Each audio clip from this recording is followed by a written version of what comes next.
Good afternoon, everyone. Welcome back to Real Reds Talk, an authentic football fan channel made in Manchester. And finally, we have had some breaking transfer news. Praise the Lord. Praise the Lord. Manchester United are set to open talks with Lecce for Patrick Dorgu. No bid has been sent so far, as exclusively revealed 2 weeks ago. He's high on the list as Kerkez and Nuno Mendes were options as well.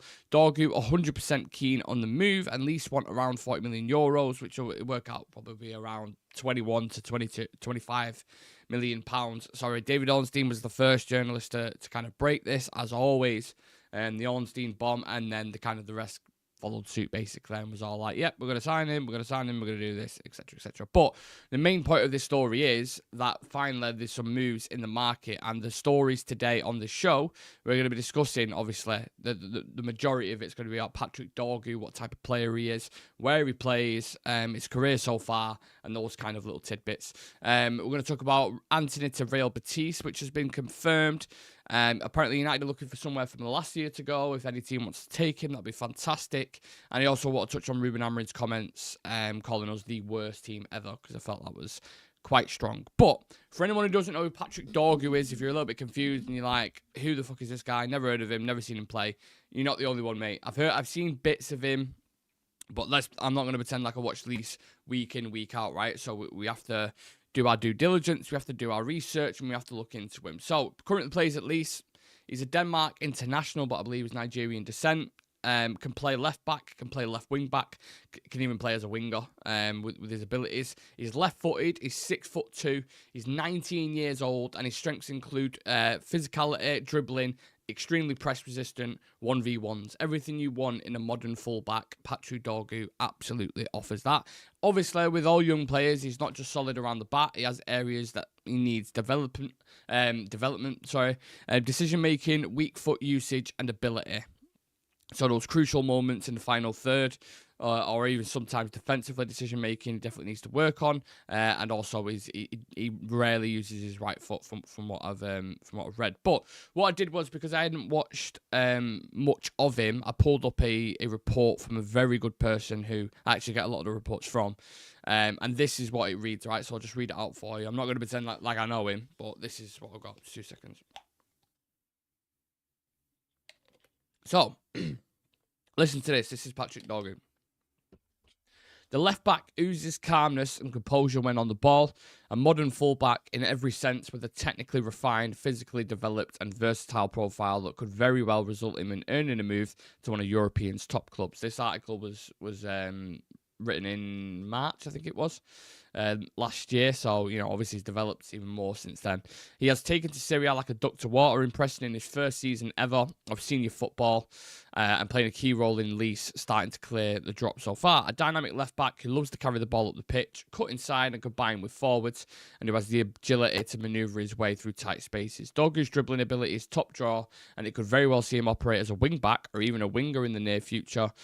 He is a press-resistant footballer who weaves in and out of challenges with ease, and yet another asset that makes him a superb ball carrier is his physicality. He can seem like a brick wall in defence at times with his bulky frame. He's a superb duel winner who holds his own and has the pace and power to bully the opposing winger. Now, the left-backs that we've been linked to have similar qualities. You look at Nuno Mendes, you look at Alphonso Davies.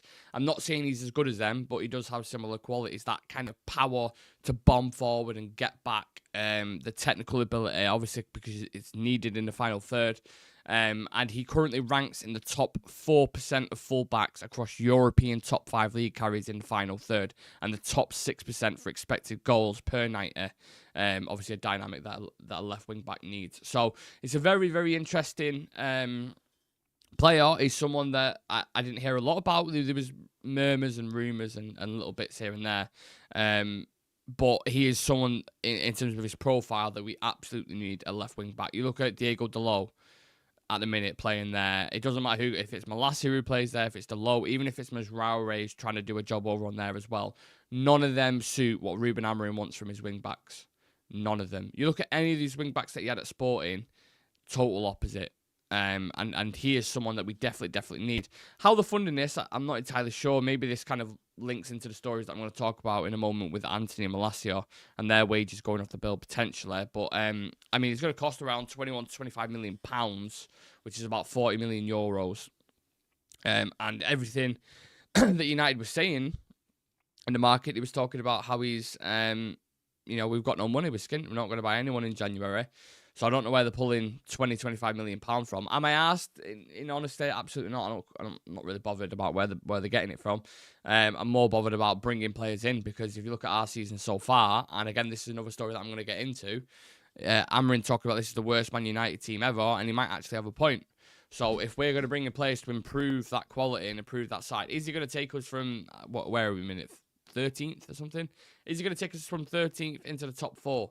No. But what he's going to give us as a team is balance, and balance is, I can't understand how important balance is in a team. Just a regular player in a regular position. We've put in square pegs in round holes, or whatever the saying is, for a long, long time. Even under Ten Hag, you've got to think, we was playing Amrabat at left back, we was playing Lindelof at left back. And I know a lot of the time it was due to injuries, but they played the majority of the games there.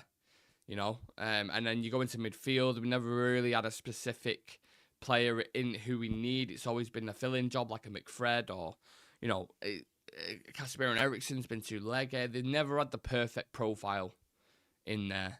And, I think Patrick Dorgu could potentially bring that, which is very exciting. So, yeah, get your thoughts and feelings in, whether you are live on TikTok or live on YouTube. It'd be nice to hear from a couple of you. I've got a couple more stuff on Patrick Dorgu. So over the past few years, we've seen obviously various young Nigerian talents in that area. Well, Nigerian descent, should I say.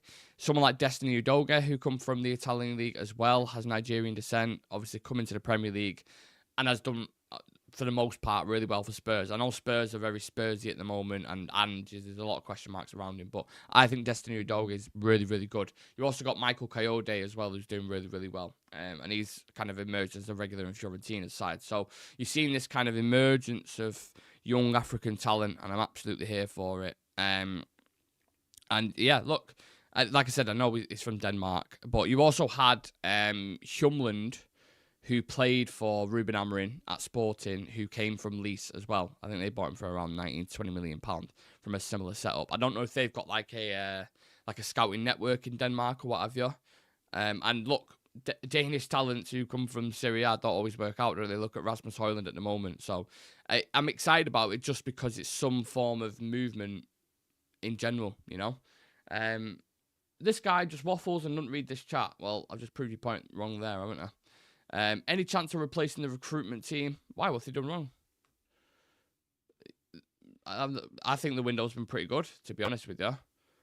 I think Yoro, obviously long term, I know he got cooked in that game against Southampton, against Slimane, but I think long term, I think he'll be a great player. I think Xerxes starting to settle in now.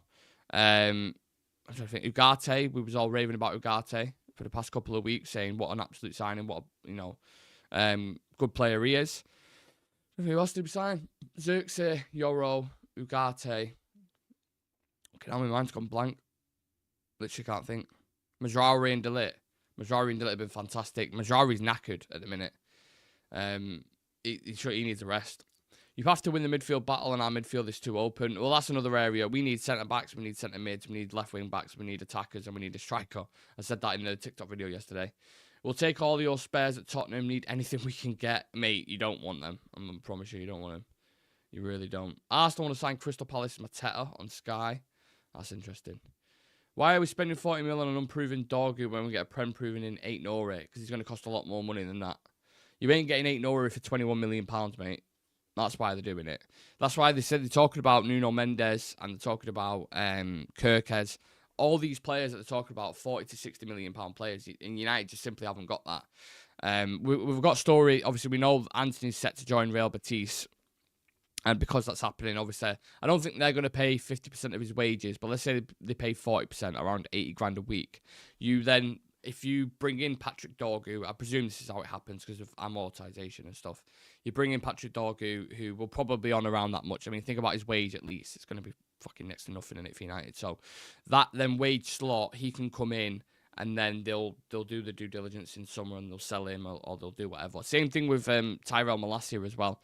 They're looking to move him on or get a loan deal for him. So if he goes, then there's definitely a slot that's open as well. And maybe that's what they're relying on. In terms of Antony, I don't know if they're going to bring in a player who replaces him because, one, he's not been playing anyway. But I was reading reports before that Amarin wants guarantees from United that the board will make, if he allows Antony to leave, then United will make a signing. So I don't know who they're going to go and get. Like, to be honest, I haven't seen much on the market in terms of like a player, attacking players available in that area, who you can get on loan. So, but then again, I didn't know much about Patrick Dorgu before that got announced today from David Ornstein. So, yeah, they're keeping it under wraps potentially. I'm not entirely sure. Shreyas saying, how we doing? I'm good, mate. I'm good. It's nice to wake up to the news about Patrick Dorgu because we're 20 days into January. And United fans haven't heard a sniff of what's going to happen in the market. Literally nothing. The only things we've heard is we might loan out a player. And you're kind of like, well, I'd rather not even do that. I'd rather just keep the players because we need as many people as we can get. But if they're going to loan these players out and then bring players in, then it's a different situation, right? And everything I've read about Patrick Dorgu, if you are just joining the show, and you're just hearing about this news and you want to know what everything is about, I'll give you a quick crash course. He plays for Lecce, nationality Denmark, left back, left wing back, can play left wing as well. Obviously left footed, 6'2", 19 years old. Strengths include physicality, dribbling. He's press resistant, great in 1v1s, an area for development, decision making in the final third, and his weak foot usage and ability. That's kind of the general consensus. If you want to hear more in depth, and rewind the video, and you can check it out. But Antony to Betis is pretty much done, which is great. You know, if you can go there and murder it, which I highly doubt, maybe we could command a fee for him. But again, when we've loaned players out, typically to Spanish clubs, it hasn't always worked out. Remember, we sent, was it Pelistri to Deportivo La Coruña? Did nothing, basically. And then we sent Anthony Martial to Sevilla and did nothing. Basically, I'm trying to think of anyone else who's gone. It's never always worked out. So he's going there. He'll get game time. I'm sure of it. If they want a player who can clear a ball off the line, then Antony's absolutely the man. So maybe that's what they're getting him for. But he'll get game time. Hopefully, he generates some form of interest or gets some kind of form back, which he's never really got. And we can get some sort of money for him because he's just a stain on... one of the stains from Ten Hag's recruitment, I'll say, that we're stuck with at the minute. Onano's another one. They're not going to make any immediate movements on him. And people might call this reactionary for even speaking about it, but I want him gone as well. He's another one who Ten Hag brought in, and I was like, okay. I understood at the time why they was getting rid of David De Gea and why they wanted to bring him in. If you want a modern goalkeeper who could play out from the back, had you'd watched Onano at Inter Milan, that's what he was good at, right? So we brought him in, but how error-prone he's been. I touched on this in a video yesterday that I did. You don't know shit, stop waffling. Well, tune out of the fucking show then. I don't get that. People who say, oh, you don't know anything, oh, you fucking whatever. Why are you watching then? Why are you watching? Turn it off. You're weird. You know what I mean? It's just fucking weird behaviour. I can't remember what I was talking about now. You distracted me. Anyway, fucking hell. You just completely distracted me. What was I talking about? Fucking hell. I was on a rant then. Antony to Spain. Loan's not working out. Let's just sell him. Onano is what I was talking about as well. Yeah, that mistake that he made, criminal yesterday. Absolutely criminal. And he's in double figures now for mistakes at the club. So unacceptable. Can't continue with it. And he's another one that needs to be looked at. But obviously they're not going to do that mid-season. However, you do have someone like Bayern Day who came in and made his mark, but then didn't get an opportunity. So it's like, I don't know. I would potentially give him an opportunity with that clang of that, because that's just cost us the game. That I know we was poor against Brighton anyway, but you've got to do something, haven't you? You've got to do something. I'm just, you know what? I'm waking up. I'm depressed about this club, man. So depressing being a United fan at the moment, honestly. And I'm sure I'm sure there's rival fans absolutely, loving this at the minute. Apart from Spurs fans, because they're even worse than us. But the majority of fans will be loving it because you're so entitled. You had all the glory years in the 90s and da-da-da and all this kind of stuff. And you've won so many Premier League titles. Obviously, they're going to enjoy the downfall at the moment. But it is a struggle watching this team at the minute. If you've watched us week in, week out, it is just like, ugh. You're not even excited to watch them. And the joke side of it as well is they're charging 66 quid for you to watch it. 66 quid. Whether you're an OAP, whether you're a kid. Imagine taking 2 of your kids. It's costing £200 to watch that load of shit. To have one shot on target. Crazy, isn't it? Absolutely crazy what's going on at Manchester United at the moment. And this leads into what Amarin said in his post-match presser last night. He said that this is probably the worst Man United team ever. And it's hard to argue after 22 games when you're 13th in the league. All the metrics are against you. Our worst points tally was under Ollie won it in 2021-22 when we finished on 58 points. And that season we had 0 goal difference, I think. No goals. Well, obviously, but I think it was like 55 goals scored, 55 goals conceded. That was our worst points tally ever. If we duplicate what we've done now and we're over half a season, we still wouldn't get that. So it actually is the worst United team ever. We've got the worst set of attackers ever. You think historically about United, the group of attackers that we've had throughout the 90s and the early 2000s, even after 2010, some of the attackers that we had. In the 90s, Dwight York, Teddy Sheringham, Ole Gunnar Solskjaer, Andy Cole, all top-class killer strikers, right? Then you go push into like the Moscow final, those kind of years. You've got Ronaldo, you've got Tevez, you've got Rooney. Berbatov came into the mix as well, and then when we signed Van Persie, we still had Rooney at the club, Danny Welbeck, like Louis Saha was another one who was a killer, but obviously always injury prone. We had loads. You look at the attackers now; they're all shit. They're shit. Xerxes is good at holding the ball up and playing into feet and good combination. That's fantastic. We need someone who can score goals. Simple as that. Højlund. It's just, 2 goals this season. I know he's young. He ain't the answer. There's no one else in that attacking line. You're just like, oh man, like the goals. We rely on Bruno moments for goals.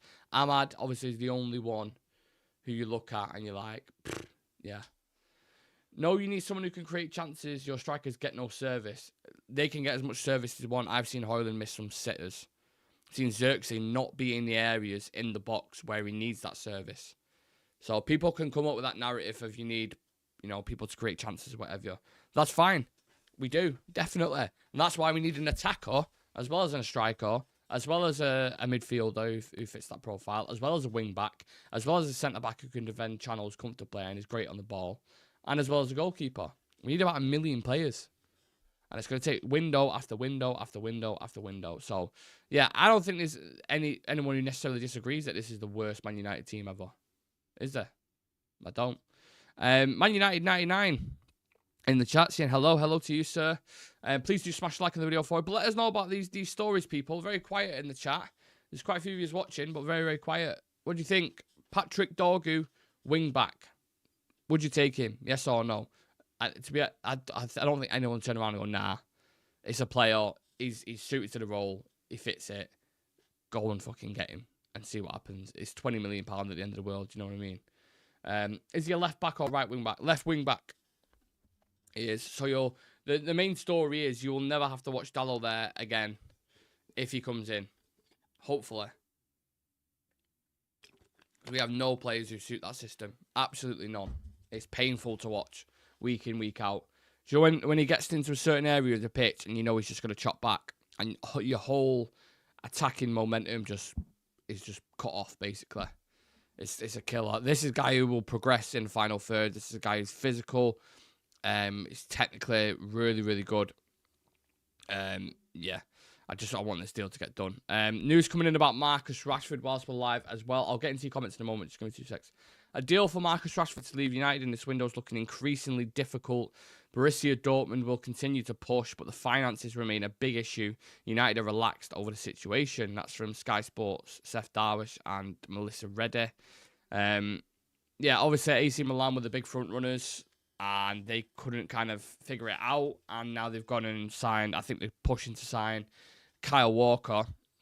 And I think there's a thing in the Italian league where I'm pretty sure there's something Italian to do with tax and Brexit where they can only have a certain amount of British players in the team, or they have to have a certain amount of Italian players, I think. I can't remember what it is. So obviously they've already got Tomori, they've got Loftus-Cheek, and they've got Tammy Abraham, and I think they're allowed one more. So obviously Kyle Walker would be that fourth, and then they won't be able to get Marcus Rashford. I don't know the specifics with that, but that's something to do with it. Obviously, Marcus's wages is just a killer for any team that are looking at him. But the one issue I take with Dortmund, they cry wolf when they have to pay any sort of money. I remember with Jadon Sancho, we were sending him out on loan. Oh, we can't afford it. We can't afford this. We can't afford that. And then when they sell a player, they want hundreds of £1 million for him. You know? Loads of clubs, they try fleecing you when they're buying players, but when they're selling players, it's like, oh, you have to pay over £100 million, mate. Get to fuck. If you want him, pay his wages. If you don't, just keep him at the club. Try reintegrate him until at the end of the season, and then try get a big fee. You're much more likely to command a big fee for him in the summer, right? So go and do that. I'm to be quite frank with you, I'm sick of talking about Rashford. What's the point where I'm just like, I'm not arsed. Whatever happens with him, happens. I really don't care. Phobos tackle man, Dorgu fees closer to 35 million. Don't know how they're going to fund that, but we need players by hook or by crook. Spot on, Phobos. Absolutely agree. I heard it was 40 million euros, and I read, where was it before? Let me have a look. 25 million pounds that works, or 21 to 25 million pounds. That's from Ben Jacobs, who's put that. He's pretty good. But yeah, no way United pay 35 million for that kid. It's crazy, innit? That's what I mean. I said that at the very start of the video. I don't really understand where they would get the money from, because everyone at Ineos and everyone at the board level have all been talking about how we're skint. So where the fuck's this money come from? Younger's saying, who does this Dorgu play for? Lees. He's a left wing back for Lees. Powerful, good runner, good on the ball.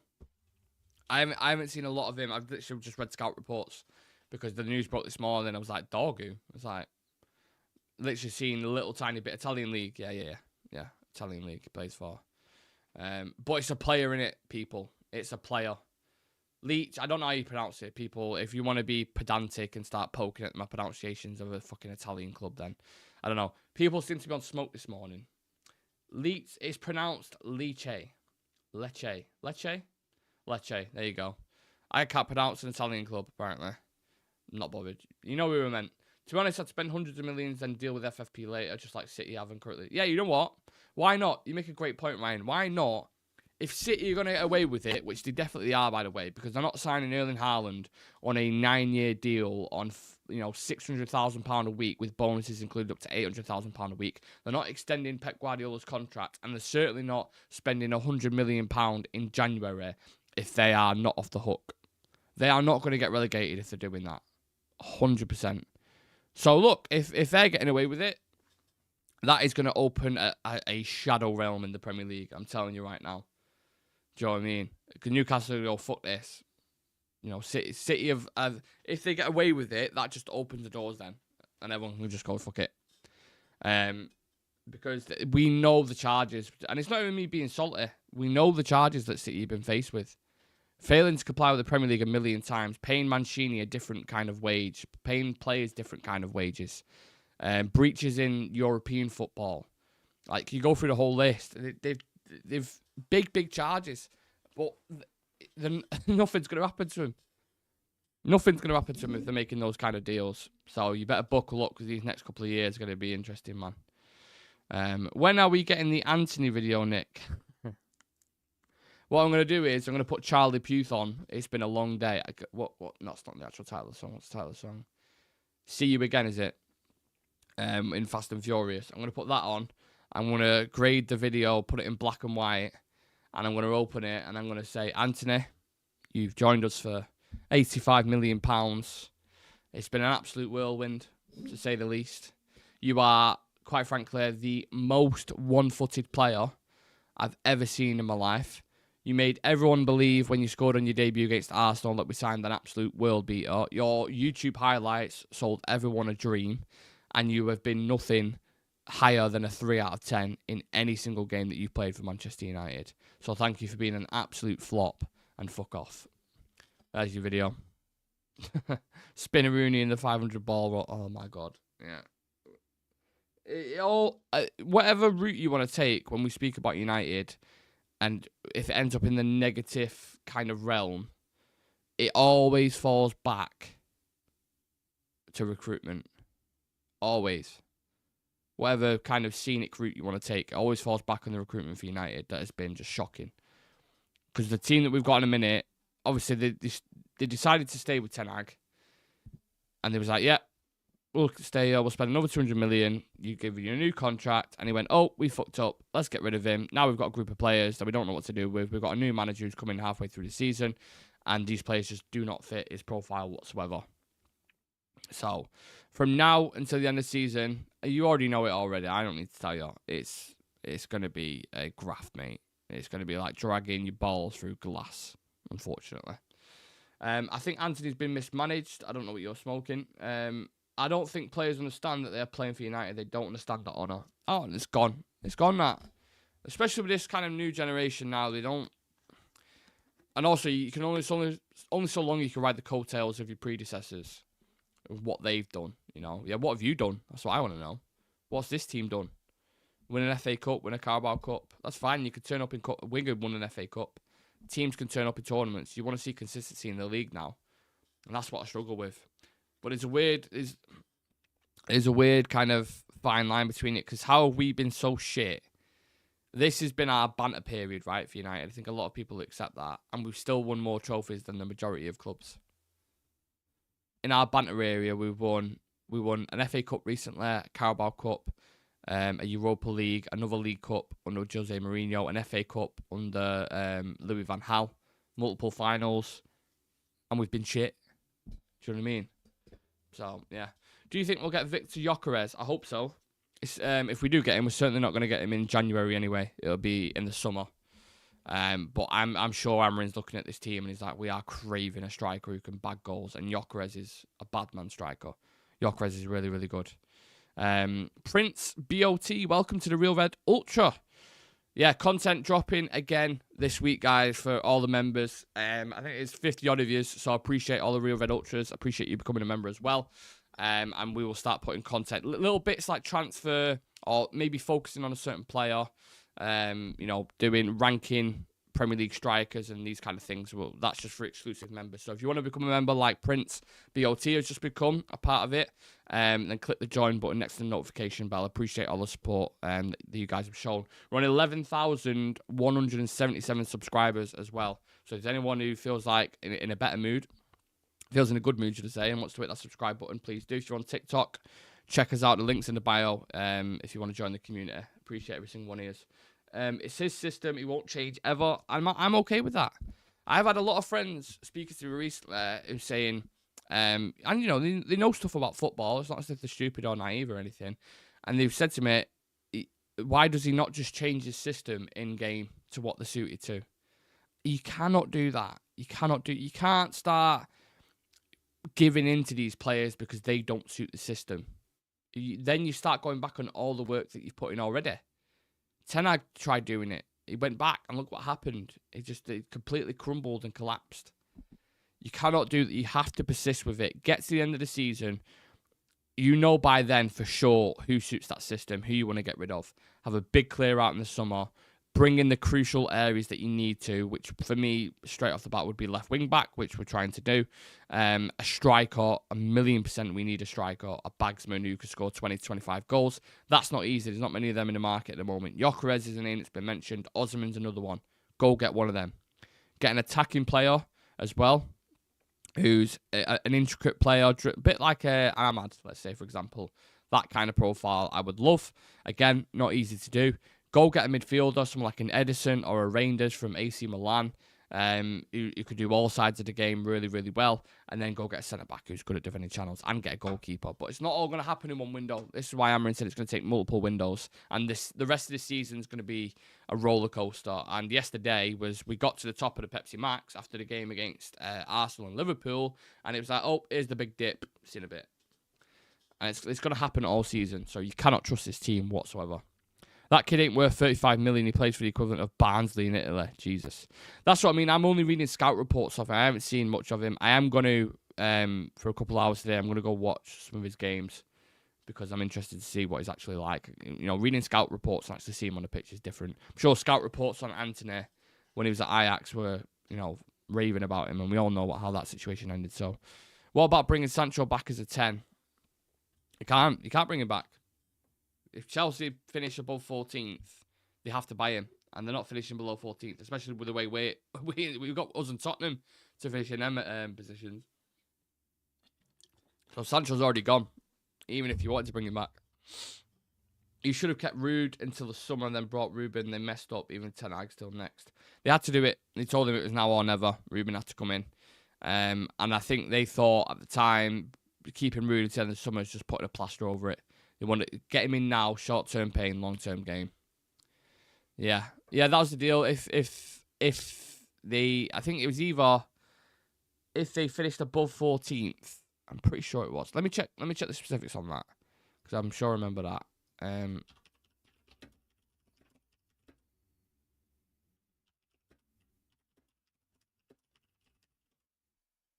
So. Chelsea signed Sancho. Chelsea signed United winger on loan to the season. The deal includes an obligation for Chelsea to sign England international between 20 and 25 next summer. That doesn't tell me the specifics. Let me find it. Oh, come on, where's the contract clause in it, man? There was something like that, I'm pretty sure, in the clause.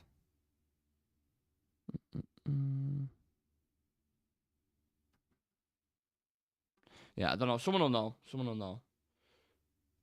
He hasn't been that good for Chelsea, though, mate. I know he's been very inconsistent for Chelsea, but I get what UTFR is saying about, like, the profile. I know what you mean by that. I know what you're saying. We need Prem-proven players. I hate these what-if deals. It's not always the case, though. Like, Ahmad came from Atalanta, and everyone's raving about him now. I know it's taken a while, and his development has been a long process, but when we spent 20-odd million on him at the time, and 15 million bonuses or whatever it was, everyone was like, that's ridiculous money. Now he's our best player, probably, at the minute. So, and it doesn't always work out. The Italian league is such a weird market to buy from, because we bought Højlund from there. And Højlund, you could say, hasn't worked out at the minute. Xerxes is question marks over him. It's difficult from the Italian league to transfer to the Prem. That's even worse. So, look, we'll have further developments on this, I'm sure.